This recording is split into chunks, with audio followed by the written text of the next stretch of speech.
Okay, hello everybody, and welcome to another episode of the Most Important Conversations.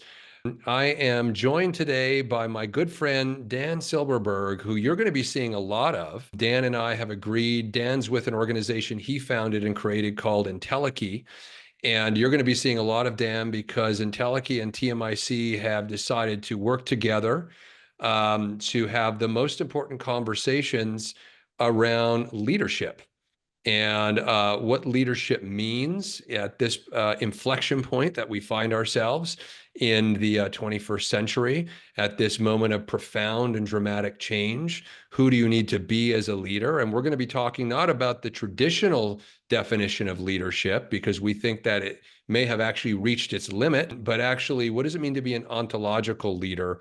Something that in TMIC, we also refer to as a life regenerative leader. There's all kinds of terms that are starting to bubble up, but this is a very new area of conversation. So Dan, welcome. It's a pleasure to be having this conversation. And before we get started, maybe just share a little bit about Ontological as well, so our viewers and listeners know a little bit about what Ontological is. And then I'll wrap up the show today sharing a little bit about TMIC. We're not going to do this every time. It's just our first episode. So let's just set some context, but please go ahead. Yeah, perfect. So, Chad, it is a privilege to be partnered here with you, and I think you are one of the great thinkers out there. So, thanks for setting this up. So, Entelechy I got from Aristotle, and Aristotle basically talked about entelechy, and for me as a leader, it's that which is embedded in each of us, just like our DNA. We each have our own DNA. We each have our own entelechy. And what he was talking about is the transformation that an acorn has within it to become an oak tree. And the acorn literally has no idea that that is what it's ultimately to get to. And we all know not every acorn becomes an oak tree. So I've taken that metaphor into what does it mean to be a leader? Within each of us is this entelechy. We can stuff it, we can avoid it, we can yell at it, be angry about it, right? But in the end, if we're going to become the most authentic and the most self-accepting, self-loving, and actualized person, then engaging in our entelechy is the journey. That's Right. what I think my life has been about. From what I know of you and my partnership with you, that clearly is something. And I think there's a difference of being a leader versus leadership. And I think Right. we'll talk about that as we go through. So Entelechy is my company. It's an international leader consultancy. And my goal is to train the next generation of leaders to be how they show up and who they're being in this 21st century, as opposed to what they're trying to achieve from the 20th. Right. Yeah. Well said and well stated. And we absolutely share that idea that leadership and leaders, well, all of us are leaders. All of us have the innate potential to be able to activate that leader quality within us, whether we do or not, kind of like the oak tree or the acorn you were talking about. Whether we do or not is a different thing. Let's start talking about the distinction between leaders and leadership, just to frame this, because I think everyone listening and watching, it's important to understand that leaders, sort of the theory around leaders and leadership, is in many ways a very old conversation. I think it's become kind of overused, over discussed. I almost wish we could come up with a different word for it, to be quite honest with you, because everyone has their own sort of concept on what is a leader and what does it mean to be in leadership. And it's usually baked into an old paradigm or an old model. But what you and I are talking about is sort of refreshing and evolving that so that it's relevant in the current dispensation that we find ourselves in, with all of this dramatic change that's going on right now, whether it's political or economic or geographical. I mean, humanity is at an enormous there's an enormous potential and opportunity that we're sitting right on the precipice from. You talk about it being an inflection point, and one of the things that you and I share is that when we talk about what a leader is, we talk about who their being matters more than checking the boxes of their doing. We've had that for a long time now. It's probably what most people think of when they think of leader. They think of, well, what does a leader do? Right? But you and I are interested in the conversation of now who authentically at an essence, what does it mean to be a leader in that moment, right? So say a little bit from your perspective, and then we'll just start riffing because I know we Yeah. share some ideas or we use different words, but go ahead. So this might be a little bit provocative, but I'm going to start there. If you're practicing traditional leader development in a traditional hierarchical business model, then you're practicing enterprise suicide. Hmm. And what do I mean by that? Well, when we look at the 20th century and we look at the leaders, we looked at people like Jack Welch, we looked at people like Lee Iacocca. So we had the superstar CEO, they were at the top, everybody was supposed to follow and get in line, Right. right? The 20th century was the Industrial Revolution. Leadership exists, and being a leader exists, in my mind, in a context. It's not something that happens outside. It's in a context for right now, let's call it a business. Yeah. So when we're in the 20th century, we're in the era of manufacturing where machines are really driving the economy. So if we take a look at the assembly line and all the different pieces of a supply chain that have to come together to put the car together, right? This is a very complicated process. So hierarchies were created, silos were done. So we have the engineering department, the marketing department, the sales department. And the only way holistically to look at a business was up top. Part of Mhm. that was knowledge is power. And if you don't have the whole business, then you're going to be a little bit more to the compliance side.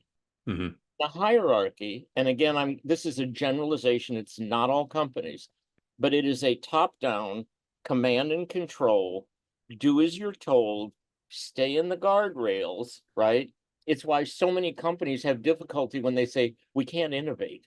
No, Yeah. you can't, because there's no room for risk. There's not a lot of room for vulnerability. There's not a lot of room for you to tell truth to your highest order. Mhm. As we come into the 21st century, if we get out of the idea of leadership, leadership to me happens in the end zone, to use a football analogy. Mhm. How you get to the end zone from the 5-yard line all the way down the field, that's what being a leader is about. Right. It's hard to teach leadership because there's no accepted definition. So you were told as a leader, be a transformational leader. Then you were supposed to be a conscious leader. Then you're supposed to be a servant leader. Then you're supposed to be a heart-centered leader. And they finally came out and said you're supposed to be a human leader. I don't know where human got lost in all of that. But if you're in frameworks, traits, styles, and skills, you're not in who are you as a leader. Yeah. Yeah. No, well said. So in the TMIC sort of world, we talk about life regenerative leadership, and we look to nature as our model for clues about who a leader is. And one of the clues that we picked up on is that to be a leader is to focus on who are you being, and then so that begs the question of, okay, well, what is the fundamental expression of what it means to be human? And then a leader conceivably would be performing at the top level of what that is, right? Because they're, providing, they themselves are an exemplification to others of a higher standard. Incidentally, we have a real deficit today of true leaders because I think, to your point, we're at the tail end, probably it's gone on too long, of the command and control model of leaders and leadership that has predominated the last 100+ years. And yet is a bit of a vacuum, right? And there's a certain uncertainty. Well, where do we go from here? What do we do next? So we talk about life regenerative leaders and creativity as the innate, what would be the word I'm looking for? exemplification of what it means to be human, that all human beings are fundamentally and naturally creators, whether they realize it or not, whether they're creating from a place of intention and consciousness and design or not is a different question, but we create naturally without even realizing it. And many leaders, being human beings and being fundamentally creators without realizing it, have created a whole lot of hell to deal with over the last 100 years. A lot of broken systems, a lot of dysfunctional structures, a lot of broken hearts, a lot of things that we're now starting to reap the unfortunate rewards, if you can call them that, certainly consequences of how we have gone about and enacted being a leader in the last 100 or so years. So it's, for me, when I think about being a leader, the first step is to drop into your humanity and get curious about what is the essence of what it means to fundamentally be human. If I can access that, if I can drop into that, if I can take on the responsibility of being a creator as a leader, then I'm approaching the people that I'm interacting with, the systems and structures that I'm existing inside of, that I'm supposed to be exhibiting leadership traits around, from a totally different place. Yeah, I like that. And this idea of authorship and that you are the creator is one of the big existential fears of humanity. You mean Sure. I can't be a victim? You mean I can't Yeah. blame? You mean I have to defend? And so here's how I look at it. The the number one goal of a leader is for me to look at you, understand your genius, your gift, your artistry, and how do I shine a light for a path for you to actualize that? Mm-hmm. That's a very different concept than do as you're told, right? Also, as I said, leadership exists in a context, and a context is a business system. Mm-hmm. That's really important. If you want to know why people are acting, behaving, and acting out the way they do, it's not necessarily who they are authentically, it's who they are playing the role to fit in, to be acceptable, not to get terminated, right? Mm-hmm. Not to get abandoned. And it's a fear-based emotion play. And what we want to do when you talk about, what is it to be human? For me, it's what is the most authentic version of me that can show up in any situation, right? Mm-hmm. So I think that if I were to sit in a room and there were 50 people at let's say an event or an association meeting, and I would say, well, who's the leader? Most people would look around the room, see the person on stage, or they would look and see who's got the highest title. Right. Yeah. Okay, that's wrong. So when I look at who's leading, the answer is everyone is leading all the time. And the question is, to what? Mm-hmm. So if you look at a business and an organization, what are the roles that are being played? We have a meeting, you and I, we've arced out the strategy. We think this is brilliant. We got to get everybody moving in the right direction. So as soon as you and I are done talking, Tom gets up and he validates everything we say. That's how he leads. Jean gets up and she says a little bit of something, but she's not sure if she really should say what she wants, and she sits down. Bill gets up and he's the sycophant. And Mm-hmm. Debbie gets up and she meets with Bill outside the room, and they both go, you know what? I know we were shaking our head like this, but that's a bunch of crap and it's not going anywhere. Mm-hmm. And how many organizations have you seen where they bring in consultants and everybody goes like this and nothing gets implemented, Nothing. Yeah. right? So when I look at who's the leader, I'm always looking at the individual. I'm not looking at an individual who can acquire followers. I'm Yeah. looking at someone who can shine a path and a light to bring out the intellectual, the genius and artistry and the best of the person most authentically. Yeah. Yeah. It's interesting. So first of all, one of the quotes that came to mind, so when you talk, like you're saying, to be a leader, and the idea of leadership exists within a system or structure that it's relative to. And it reminds me of Mr. Fuller's quote that environment is stronger than willpower.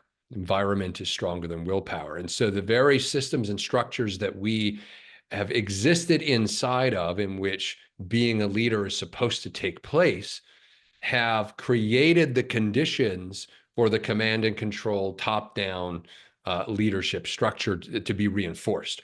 And I like what you're saying, because it goes to sort of a biophilic model for what it means to be a leader. All of us are leaders. And if you think about the body or any sort of organism, you have billions and billions of cells, and all of them are doing what they need to do. And there's no sort of command and control. It's every cell is leading in the way that they need to lead in order to make the functions of the body work. Mhm. And they're not looking for, can you imagine if the cells in our body led their activities from a command and control structure? Can you imagine if the cells in your heart are like, oh gee, how do we take out and overwhelm and get power from the cells in the brain? The classic a house divided cannot stand sort of thing, right? And so we have this system of leaders and what it means to be in leadership that we've defaulted into, that is now proving itself to be highly destructive, highly dysfunctional, and yet we just keep putting band-aids on it and trying to tolerate it.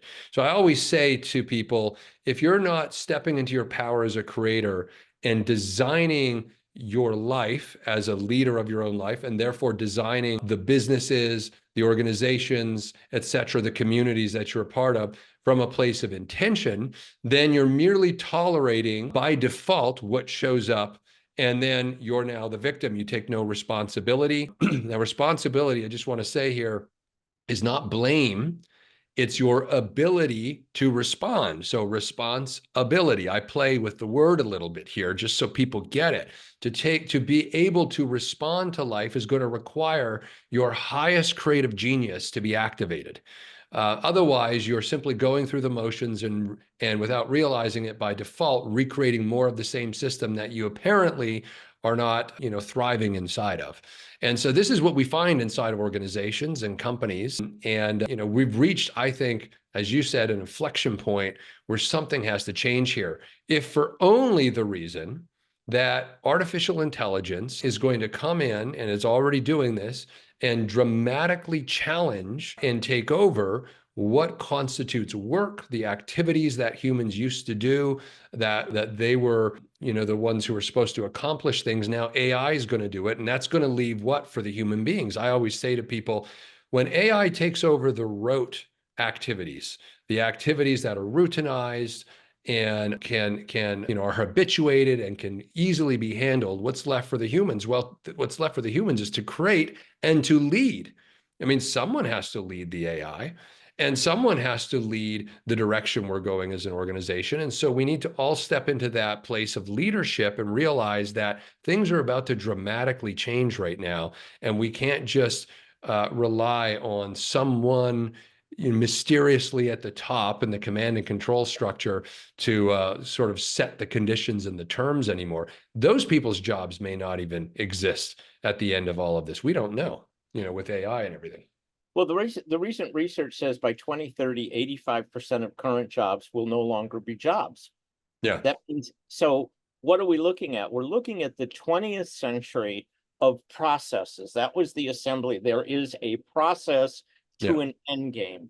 So if you're an accounts payable person, if you're an email copywriter, anything that has multiple steps to an outcome, 95% of that will be done by AI.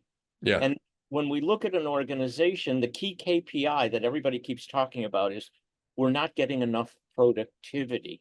And now that AI is out, they're talking, oh, we're going to get better productivity. That's just table stakes. So we're moving from 20th century left brain process outcome to 21st century right brain, to creative, to nurturing, to generative, to the age of intelligence. Yeah. See, AI, machine learning, quantum computing, and data science. So if you needed to understand traditional leader development is no longer sufficient, $60 billion market, 54 billion of it shows no sustainable effect, which means that they're training you in ways that you don't integrate it. They're Yeah. sitting out here, never integrated in, kind of a waste of time. Yeah. 70 to 75% of workers today say they're not engaged in the work, and 20% of workers, up to, say that they have enough resentment, they're actually sabotaging the company. Yeah. That ought to be enough data for anybody in the C-suite to go, we need to reevaluate. The Yeah. positive thing is 93% of CEOs in the latest research say that they need to change their business models within the next 36 months. So they're Mm. actually tracking now, which is great. So where are we going to go if we're not going to be in a hierarchy? And your example of the body all working synchronistically Mm. without anybody telling what the other, hey, you're supposed to breathe now. Yeah. That, Yeah. Yeah. or, hey, heart, you need to start pumping now, Yeah. right? So where is this new game going to play? And in my world, I'm saying it's going to be an ecosystem. Yeah. Ecosystem is a garden, and it's fertilized and it's nutritious and it's growth, but it has lots of diversity in it. Mhm. So we're going to move, I believe, from divisions and silos into teams that are going to be peer-to-peer accountable. Mhm. And that environment, we're going to move from what I call a single dimensional leader to a multi-dimensional leader. So if you're not self-aware, if you can't self-regulate, if you're not aware of your emotions in the moment, if you can't see in others compassion, sympathy, empathy, right? Loyal, these different things, then you're going to fall behind because your workforce is going to be elevating. And once they realize they outgrow you, that's when the talent, it's not the bottom people who leave the organization. It's Mhm. really talented folks who go, I've outgrown you. So Yeah. this is really a time where being a continuous learner, really upping social emotional intelligence, right? Really rewarding, communicating, promoting, and exhibiting critical thinking and new ways, no stupid questions, as opposed to this is the way we've always done it, this is the Right. consensus, this is the group think. I just call that, changing the chairs on the Titanic. Yeah. Yeah. Well, it is. I want to pick up on something that you brought up a few minutes ago because it is core to what we teach in our leadership programs, our leader development programs inside of whole life architecture.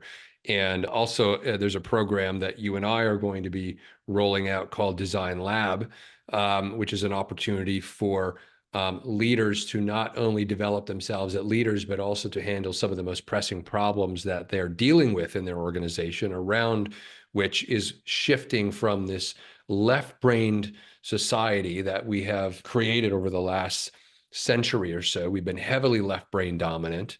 And if you want evidence of that, just look at us filtering out all of the creative arts, the music, the art classes, et cetera, out of schools and prioritizing more left brain activities.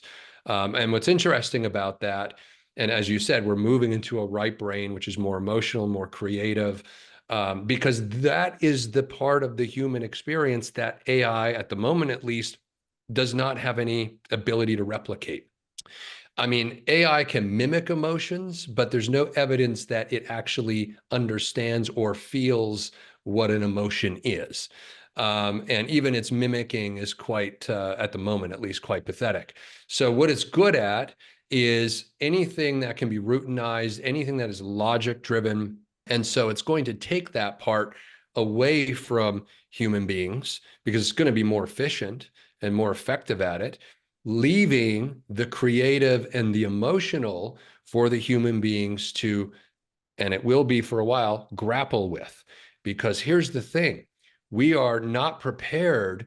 Our systems and structures are not prepared for this moment. We've been so left brain dominant that now suddenly we have to shift to more right brain type activities. And no one probably even knows what that is or how to do it.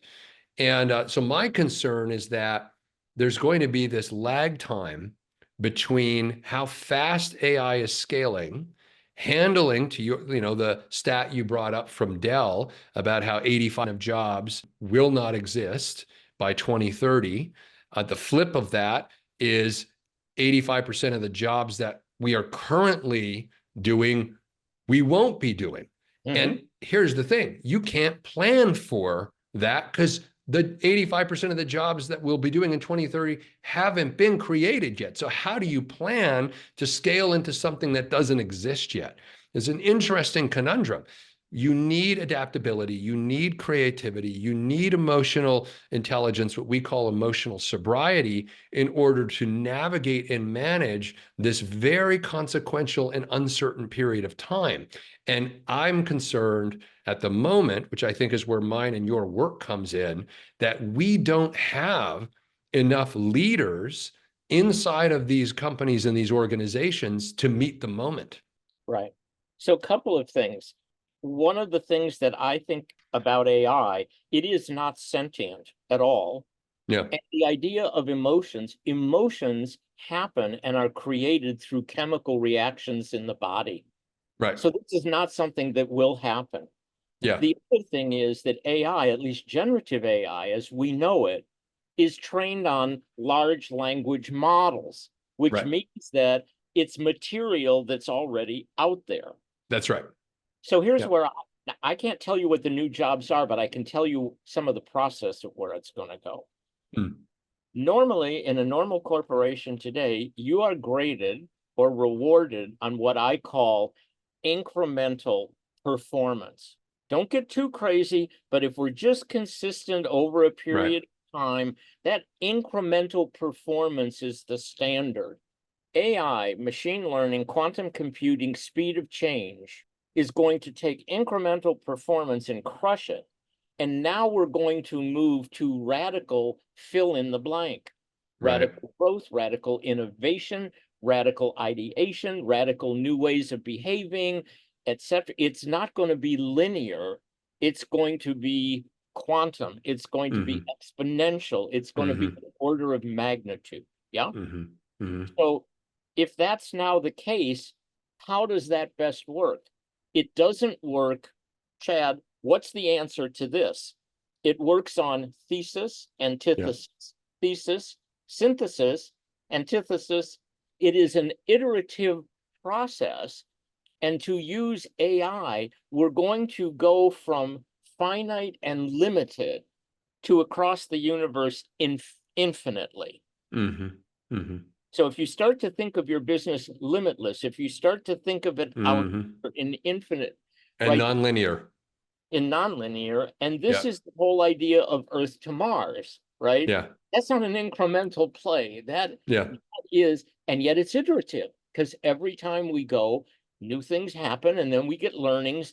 So becoming this learning organization, wanting people to take calculated risk, not crazy risk, but this is a whole new learning environment. It came out today, by the way, that companies are now firing Gen Z in less than 60 days. Really? In less than 60 days. Some companies are saying, I'm not hiring college graduates. They don't dress properly. They don't know how to have a conversation. They're not professional. They don't know how to read the environment. They may know how to text, but they don't know how to engage humanistically. This is a huge problem. So one of the things that corporations, I think, are going to have to start to take on is their own training and development. Absolutely. You and I have talked about that. So just to interject, it was you who said this, and I thought it was a brilliant insight when we were chatting recently. You said that because we were talking about how woefully inept the traditional university and college model is to meet this moment. And you had said, well, I actually foresee in the very near future that companies and organizations are going to effectively have to develop their own mini college or university inside their organization. Well, who's going to train those people, and based on what criteria, and based on what information?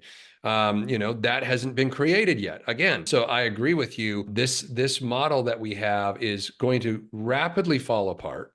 I was just talking with some executives from an energy company, which I won't name recently, and they're talking about, because price of oil's kind of fluctuating downwards right now. It's not at the levels that it has been over the last few years. And so they're talking about the potential for layoffs. And I said to them, here's what you're going to find. You're going to lay off some people. At the same time you're laying people off, you're going to start playing with AI, if you're not already doing it, and trying to figure out how AI can take over those roles. And Mhm. you're never going to hire those roles back again Right. because AI is going to fill the gap. And as this happens, where do those workers who've just lost their job go? We haven't even thought of that yet. Because if now you take that one company and you multiply it by 10,000 companies, you have the same thing going on.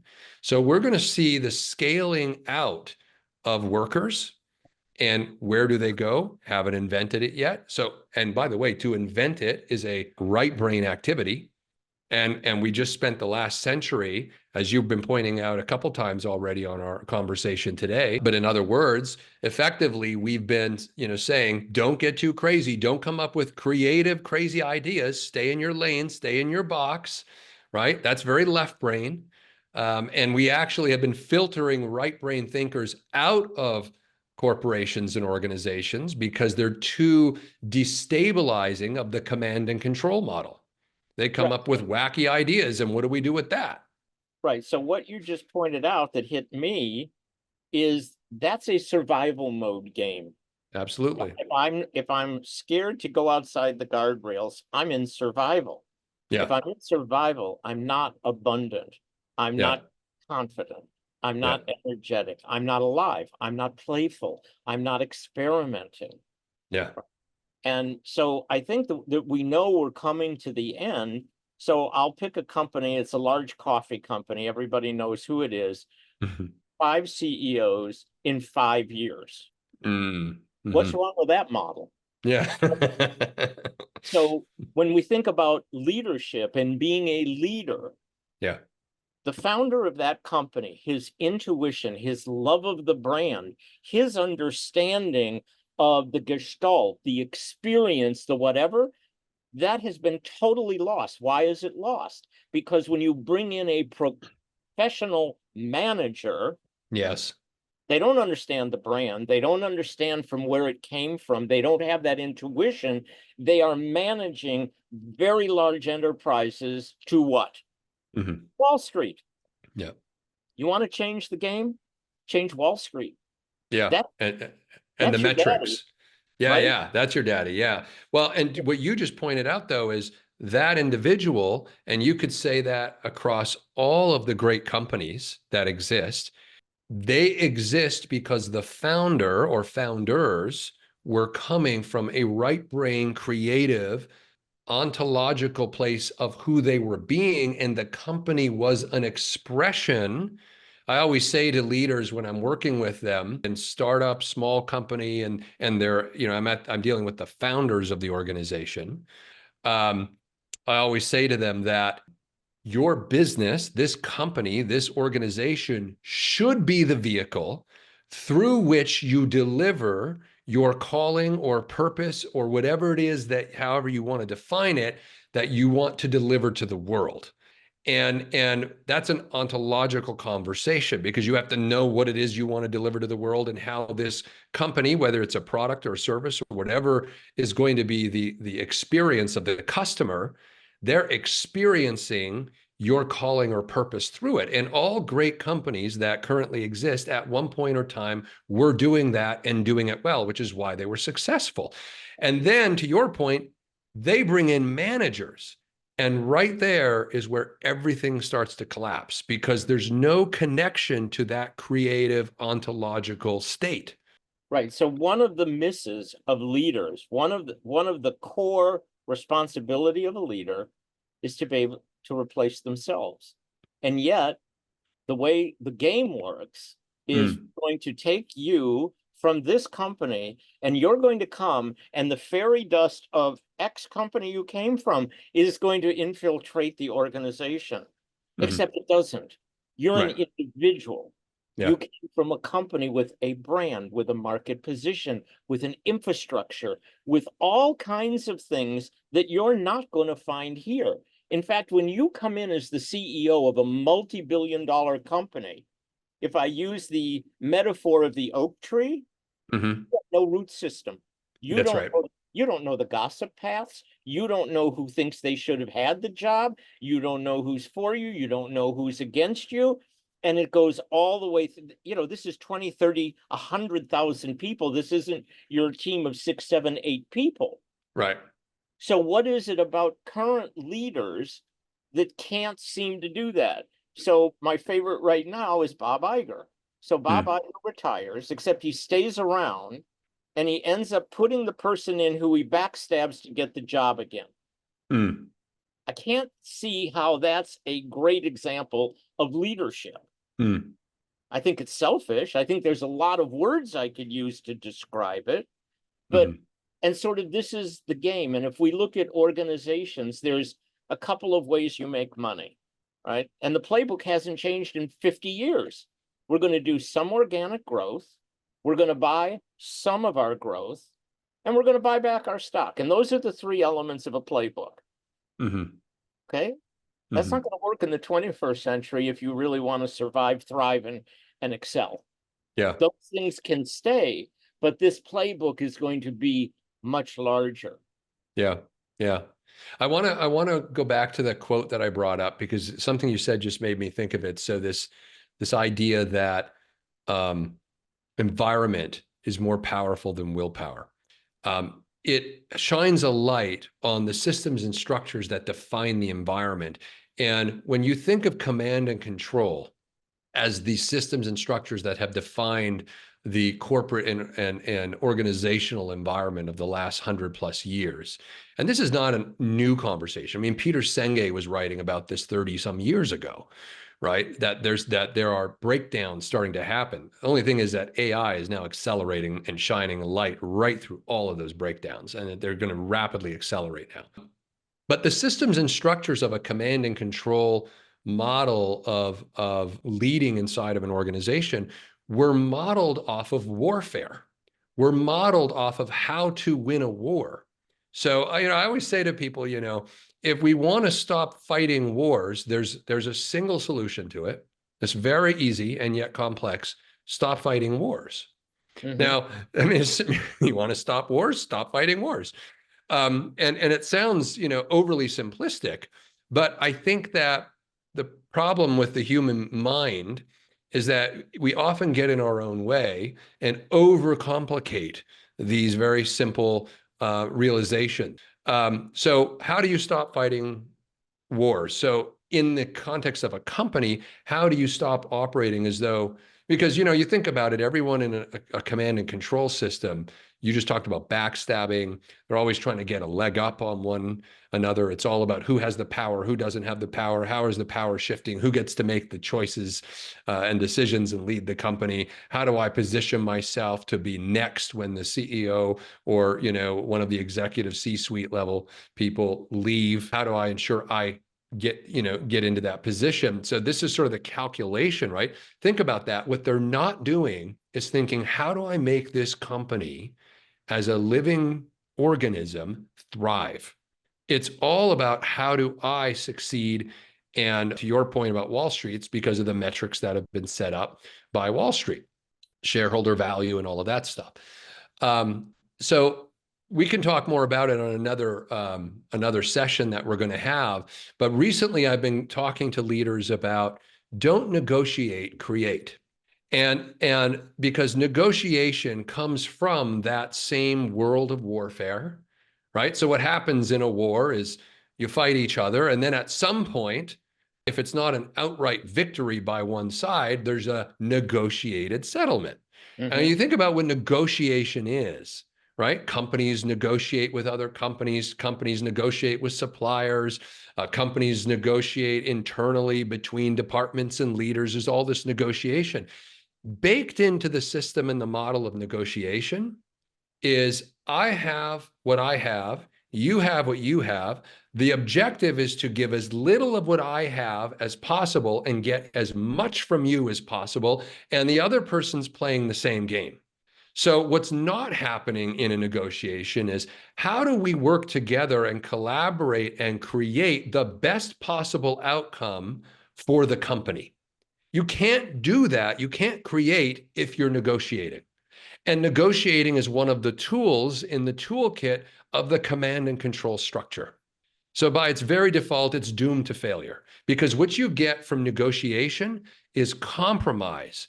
What you don't get is consensus. There's always, what you get is always less than what could be. And how is that a good way to run a company?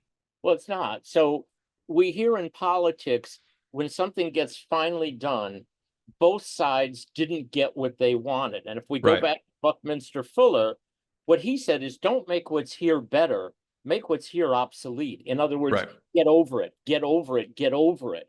So Yeah, if we're going to keep that linear thinking, yeah, just think about how it could you make a $10,000 decision in a corporation? Well, that's probably got to get 8 signatures, and depending on how right, many zeros, it's got to go to the CFO and the CEO. right. So the question for a leader for me always is, what's your relationship to power? That's number one. Number two, if you had one word to describe the power that you put into the organization, how would you describe it in one word? I say it's coercive.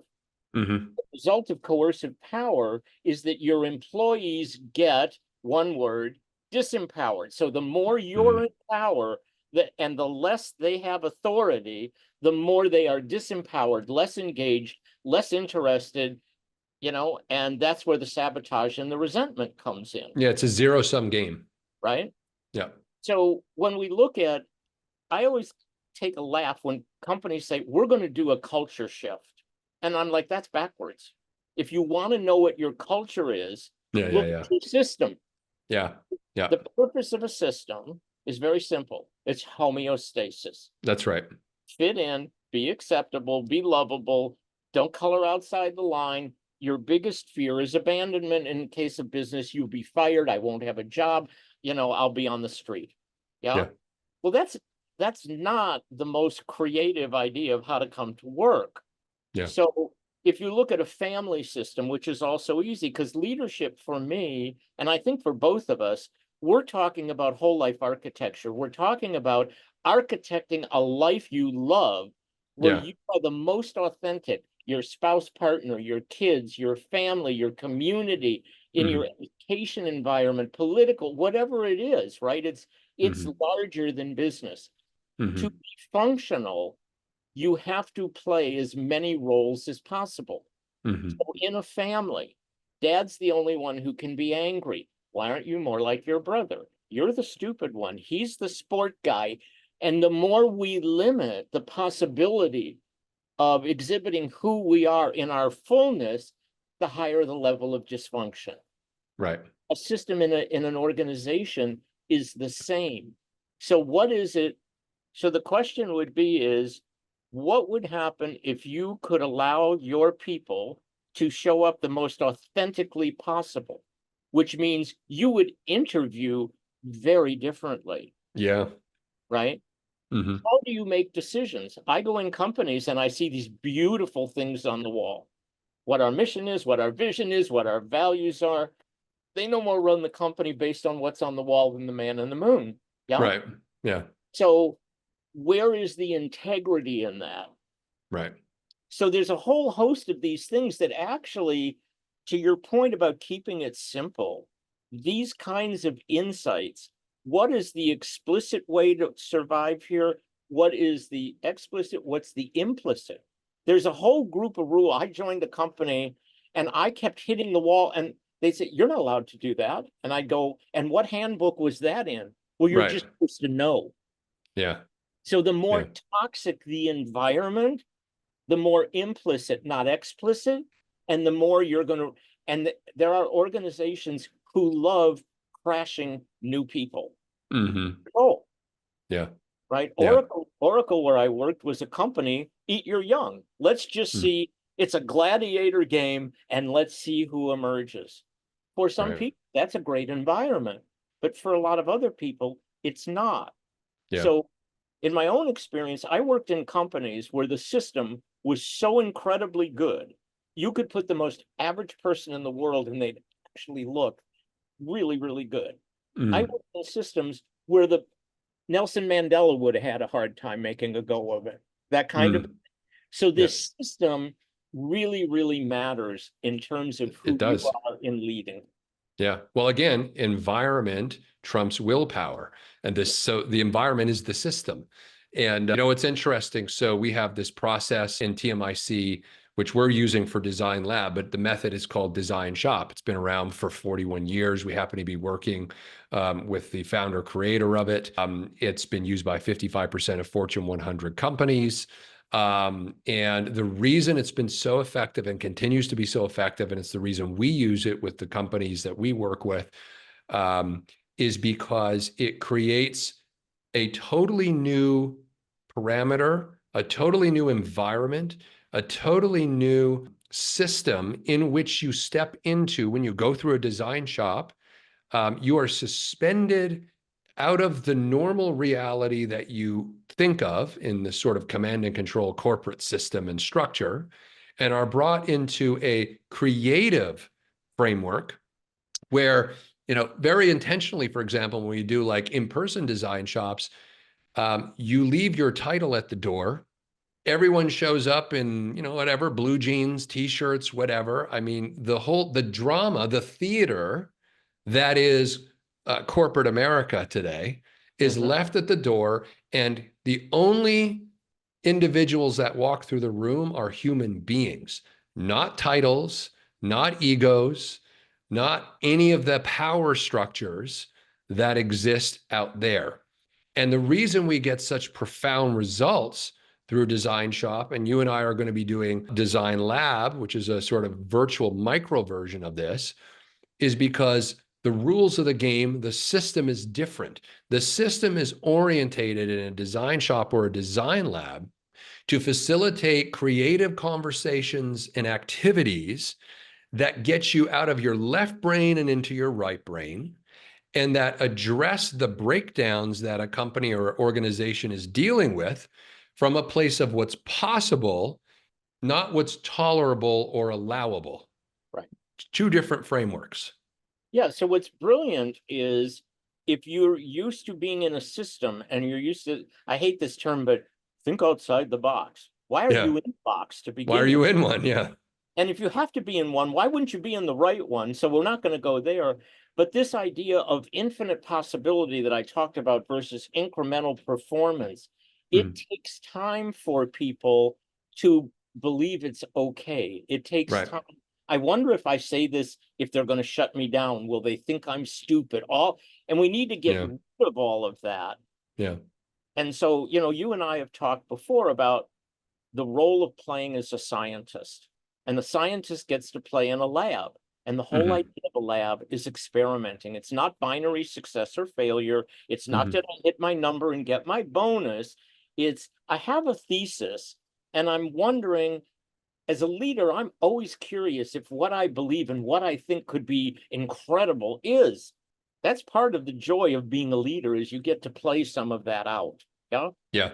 Yeah. So now, in that environment of the lab, I can play. Oh, you know what? But now I can iterate. So what if I took that piece out and I put this piece in? And it's like playing with puzzles and it's like a canvas and I can do Jackson Pollock or I could do Picasso and I could do my, square period or I could be Leger or I could be anything and see where this goes. If you look at IBM when they came out with the ThinkPad, what Hmm. they took it outside of Armonk, they took it outside of the corporation, they put it in Florida and said, no one from corporate can come and play with you. Mm. Right. And so these little works of things like that have proven out that they can do that. If you get a good system, you don't have to go to another location. You can actually, and just like we're riffing off each other, we're thriving off each other. Yeah. I'm sure when we watch this back, we're going to, oh, I wish I hadn't said that. Oh, why didn't I get to that? Oh, Yeah. Yeah. Yeah. but there's a freedom there. There's a joy and aliveness, a play. We're experimenting. I wonder what the audience is going to think, right? I'm not, Yeah. gee, do I have to be like this so my audience believes, right? Yeah. there's a freedom there. And Yeah. I think this is the era that we're coming into. People are waking up. There's a spiritual nature, there's a desire to be authentic. And Hmm. I think this is really going to play out. And if we look at, when everybody decided they were going to have an Apple computer, an iPhone, and companies said, nope, you're going to have an Android and a PC, and everybody, no, we're not. Hmm. And the corporation gave in, and Yeah. everybody had what they had, right? Yeah. Well, so here's the final analogy I'll leave you with. If you are in a hierarchy and you are in the C-suite, imagine that you are in an iceberg and you get to see the top 10%. That's what you're going to hear things. You'll hear the other industry leaders. You'll talk to other leaders. You'll all commiserate that you've got the same issue. 90% under the water is the collective intelligence of the people close to whatever it is they're working on. Hmm. There is no funnel I'm aware of in the hierarchy that takes that straw in the brain and sucks it up. Right. Right? Yeah. So now what happens out of that, we begin to discover what's called unknown unknowns. So here's Hmm. what we know, here's what we don't know. And then the consensus is, oh, we need to know the unknown unknowns. There's a Yeah. four. Yeah. What do we think we know, but we actually don't? Yeah. Now, in that environment, we're starting to uncover the biases. So my boss has been in the game 25 years. I've only been there 5. Dan, this is the way we've always done it. Trust me on this. I've been around. You haven't been here so long. Ever heard that game before? Hmm. Yeah. No, Yeah. no, your biases don't matter, right? Hmm. It's adaptive thinking making. It's aligning now to whatever it is that we're really trying to put into the world. That's what an ecosystem will provide.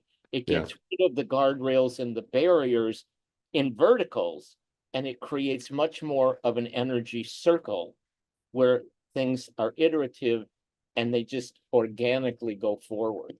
Yeah. And there's actually a fifth in your continuum there, Dan.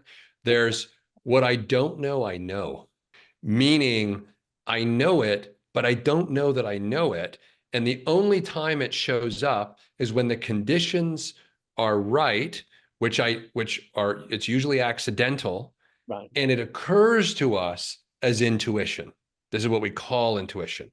What I don't know that I know. And what's interesting about that is in the design shop model of work, there's this term that we use called group genius, which is that by playing together, literally, and we'll talk about play on another episode and how powerful it is to the creative process, but by playing together, creating together, not negotiating, not coming from the typical command and control type of structures and systems, by playing, we enable what we don't know that we know to rise to the surface and to be made available. And each of us has this in an organization or a company but it's just not, the conditions don't allow it to exist, which leads me to a final point I'll make, which is that the transition from command and control, top down leadership, and those leaders that kind of, remember that any system or structure, if you try to change it from within the system and structure and you're not part of the authorized leadership, the system and structure will see you as a virus and try and take you out. Mhm. And so what mine and your work is, and this is an invitation to those listening and watching, is that, and we kind of touched on it earlier, if we need to create a college or a university inside of all of the different companies and organizations, the sooner companies, the leaders right now listening, do that in their company. And whether you invite Dan and I in to work with you or some other group to create that college or university inside, whereby you'll be able to transform your culture to activate leaders within your company, that's going to take some time, and you don't have a lot of time. Because if 85% of the jobs that we will be doing haven't been invented yet, the time is now to reconstitute the way you think about being a leader, to reconstitute what leadership means, to reconstitute your culture so that everyone inside the company and the organization steps into their power as a leader. and begin to move from left brain to right brain, creative emotional potential, because AI is going to handle the rest of what's not that. Mhm. The sooner you get on that, the better. You really don't have the time. Now, typical human nature is I'll wait until there's a fire that is so urgent and someone else figures it out, and then we're in reaction mode. But may have worked in an analog period of history. It's not going to work right now because you're dealing with the speed of change that our current systems and structures are not able to adapt to. Yeah, and I would say this, when just look at the work environment you're in, and I have two questions. How often are you in flow, and how many aha moments do you have? Because when you're in the right cocoon, the aha moments are going like this, and Mm, you are in flow, and 2 hours as opposed to, oh my God, I still have 3 hours before I can leave, mm, right? That's yeah, a real indicator. And those aha moments lead to more. It becomes a self-fulfilling wheel. If yeah, I'm having no aha moments, then I will self-fulfill no. If yeah, I'm having them, I will keep, right? yeah, So, and I think this, and we'll talk about energy on yeah.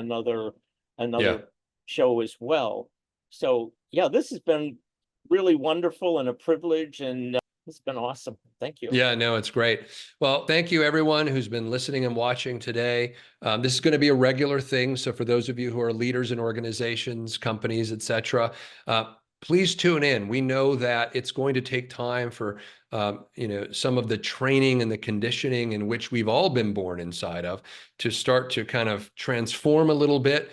But our intention with the most important conversations in IntelliKey between myself and Dan is to be a resource for you to reconceptualize what leaders are, what leadership is. And the time is of the essence right now because we are in momentous, unprecedented change like we have never seen before.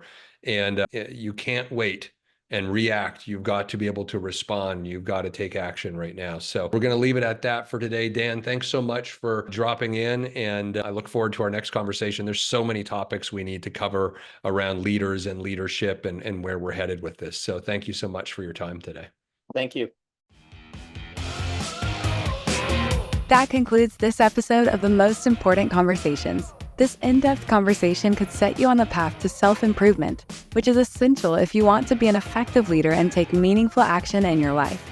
If you enjoyed this episode and want more of these stimulating discussions, you can find them at tmicglobal.com. Remember, the world is at a crossroads right now.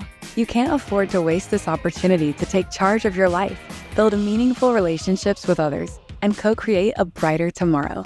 Thank you for listening. See you on the next one.